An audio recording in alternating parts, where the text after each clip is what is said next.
There are many mysteries on the internet involving strange and unexplained sounds. From the infamous bloop captured in the depths of the Pacific Ocean to the strange anomalous trumpet sounds coming from the skies above. Where would one even start their exploration of such an odd phenomenon? Well, after many hours of searching through these mysteries, I decided to cover a recent unsolved case of odd noises. This case, however, involved the weaponization of said sound. This is the unsolved phenomenon of Havana syndrome.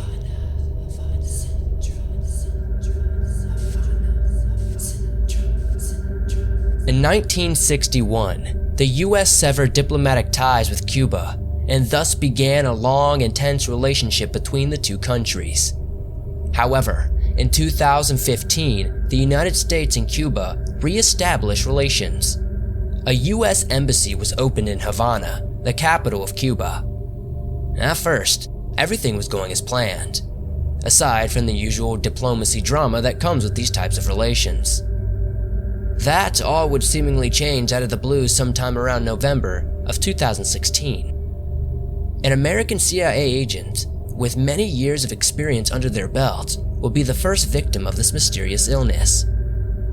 The agent claimed they began hearing a loud, insect-like buzzing noise outside his apartment, together with a strange feeling of pressure in his head. It grew so loud, the agent went around closing all the windows trying to deafen the sound. This agent began to suffer incredible headaches and dizzy spells.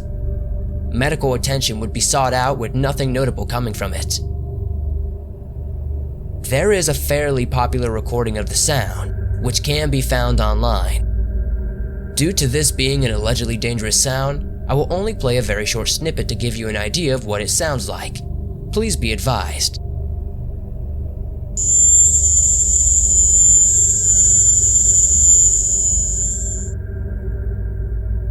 The United States government would be notified about this, but since it seemed to be an isolated incident with no other victims reported, no further investigation was put forth. A couple of months later, in January 2017, the same CIA agent once again visited the US Embassy medical facility due to some symptoms occurring again. 1 month later, 2 more CIA agents reported hearing the same noises and experiencing similar symptoms. The injuries reported were all very serious. Mainly, they all shared inner ear injuries after hearing these noises. Motor issues, headaches, dizzy spells, tinnitus, and vertigo were also reported symptoms of this mysterious sound. This would change the tune of the ongoing investigation into the strange sound. The US Embassy made several complaints to the Cuban government, suggesting these incidents were likely an attack on their embassy. Of course, the Cuban government denied any involvement in this event. Even until this very day, the Cuban government remains firm on its claim of innocence. Unfortunately, there was no proof found by the US government. They were even investigated by the Russian government as well, to no avail. The only evidence was the reports from the CIA agents. Medical tests were run on the agents. It is unclear if anything was found, but it is implied injuries did occur to the agents in an odd and unexplained fashion. Of course, we should take this with a grain of salt, simply because this is not 100% fact. In March of 2017, the US Embassy began to inform the staff and residents of the embassy about the events. After this, many more people would be coming forward with their symptoms, some of which never even heard the sound being reported before. It wasn't only CIA agents being affected by this mysterious illness, though. Many of the State Department staff were also experiencing symptoms and hearing the odd sounds. Upwards of 16 CIA and embassy employees were reported to have been affected. The CIA would hire a doctor to evaluate the victims and investigate the matter. This doctor, however, would also fall victim to this unknown ailment. Time would pass, and sometime in July of 2017, an important meeting of medical professionals was held in Washington, D.C. There, they went over all the symptoms reported. They noted that in addition to the inner ear injury-like symptoms, victims also suffered from sleeplessness, nausea, fainting, vision problems, and cognitive issues such as memory loss and hard time holding concentration. These symptoms were sometimes so severe that they would affect people's day-to-day functioning. These symptoms would remain lingering for months after exposure to the sound. After this meeting, it was thought that these injuries were more closely resembling something like a concussion more than anything else. Sadly, investigations were slowed by the CIA's secrecy, as multiple of the affected CIA agents were active under diplomatic cover. This also makes it incredibly hard when trying to document just how many victims there actually are. From what I have found online, there are somewhere around 26 staff members affected by this. Their family members were also reported to have been affected as well, so this number could be drastically higher. August 2017, a media frenzy would flare up as the mainstream media became aware of these alleged attacks. It reads like a Cold War spy novel. One government official saying the incidents were so severe that some U.S. diplomats needed to get hearing aids. It comes as the relations between the U.S. and Cuba had started to improve, but now the future of diplomacy between the two countries seems uncertain. It is a cause of great concern for us. It's caused a variety of physical symptoms in these American citizens who work for the U.S. government. We take those incidents very seriously, and there is an investigation currently underway. The U.S. government was very vague with the details, further plunging this event into the depths of mystery. At first, they only claimed State Department officials were affected by the illness. Soon after, though, officials would learn of similar attacks geared towards Canadian officials as well. Most notably, a diplomat and his family, whose children were reported to have repeated nosebleeds after the sounds occurred. The mysterious symptoms first struck nearly 2 years ago in Havana, after many say a piercing sound rang out. 5 Canadian diplomats and their families, including 7 young children, fell ill. I had strong nausea. I had some dizziness. Sometimes I threw up. A few times I stood up and my nose was streaming with blood. Symptoms of a concussion without any physical blow. This diplomat says the federal government dropped the ball, didn't move fast enough to get them out. Sometime in February of 2018, a group of physicians at the University of Pennsylvania would examine the victims and publish an article reporting the results of their MRI scans. Initially, readers of the article were on the fence, suggesting it could be the result of psychological issues or mass hysteria. Even after all of this would come to light, the United States was still left floating idly in the water with this investigation. There were a plethora of theories from experts as to what could cause these attacks. Some speculated that some sort of weapon that emitted radio or electromagnetic waves could be the culprit. No one could prove this, however, so this is once again just a working theory. In September 2017, any non-essential staff was sent home from the Havana embassy. Not too long after, Canadian officials also removed a large number of their staff. As of 2019, more than half of Canada's staff had been withdrawn from Cuba.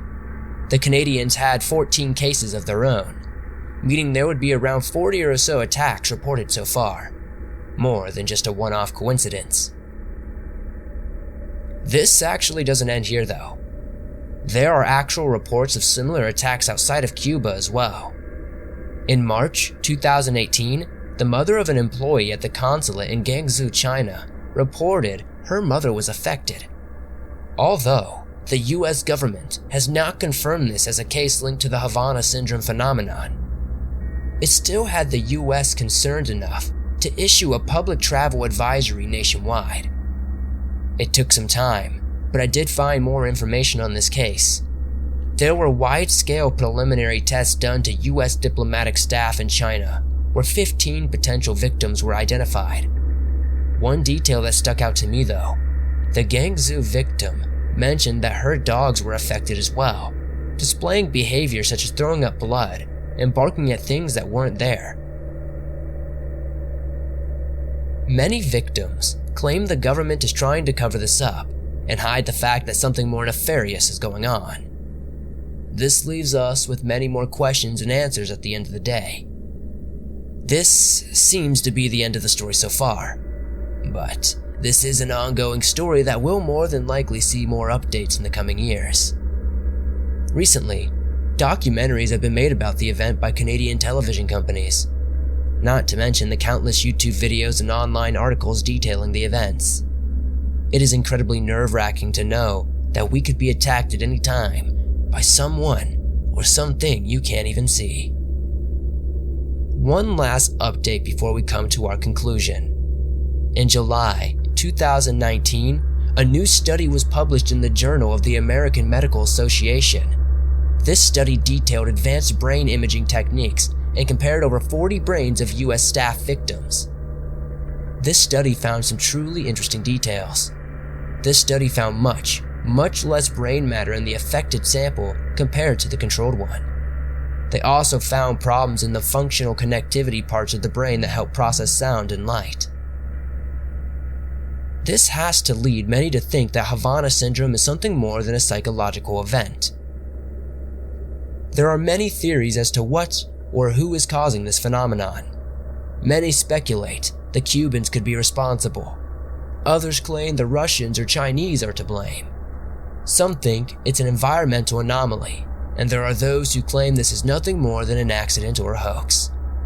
It seems the most popular theories as to what is causing this syndrome all lead back to some sort of radio, sonic, or microwave being used to target specific targets in a concentrated manner.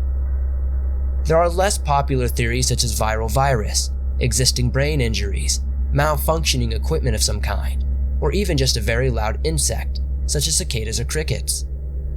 The last one seems a bit less plausible in my opinion, as I have personally spent many weeks surrounded by thousands of cicadas buzzing about all day and night, and never experienced any of these symptoms.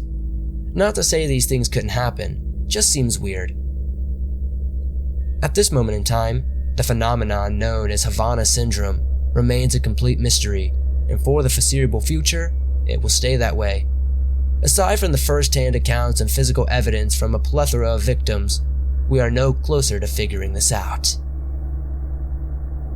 President Trump actually rolled back parts of President Obama's policy toward Cuba, though some elements remained in place, including the reopening of the U.S. Embassy in Havana. The Florida Senator Marco Rubio, whose parents fled Cuba, weighed in on this topic, saying personal harm to U.S. officials shows the extent the Castro regime will go and clearly violates international norms.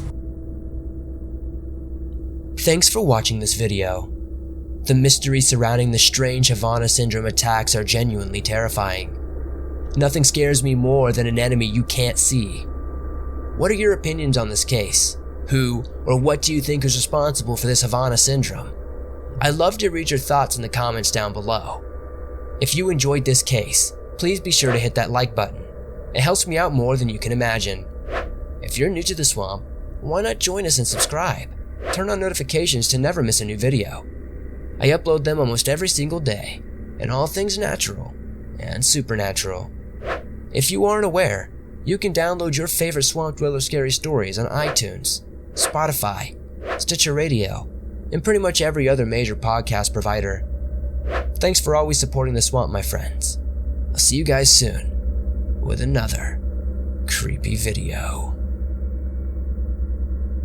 In a statement of claim filed today, they allege Canada downplayed the seriousness of the situation, hoarded and concealed critical health and safety information, and gave false, misleading, and incomplete information to diplomatic staff. Last April, Canada stopped sending diplomats with families to Havana, but only last month did it reduce its staff there by half, more than a year after the Americans did the same for their diplomats with the same symptoms.